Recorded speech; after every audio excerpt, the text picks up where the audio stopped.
renoncer à la poursuite de rédaction d'une nouvelle constitution.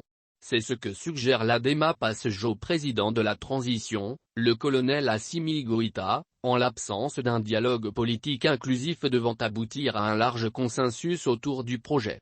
Ce qui n'est pas le cas, car l'avant-projet de constitution nourrit beaucoup de controverses, selon Laruche, qui parle des germes d'une instabilité chronique. Malgré des avancées indéniables, l'avant-projet de constitution contient beaucoup d'innovations problématiques. Pour les abeilles, l'avant-projet de constitution en débat instaure un projet présidentialiste hybride, dans lequel les pouvoirs sont concentrés entre les mains du seul président hyper renforcé, en affaiblissant le Parlement, l'organe législatif, en réduisant le gouvernement au seul rôle d'administration auprès du président de la République.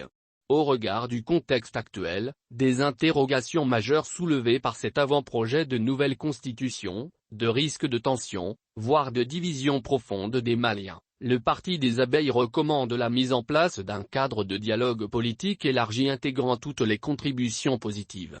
Ce qui va aboutir à un texte consensuel qui fait l'économie des articles conflictogènes et évasifs et une réécriture à minima de la Constitution 1992, qui maintient un régime parlementaire rationalisé pour ne citer que ceci. Car pour les abeilles, la réforme constitutionnelle doit être une occasion pour mettre en place les leviers d'une réconciliation nationale, de la pacification de la société, de l'unité nationale et de la cohésion sociale.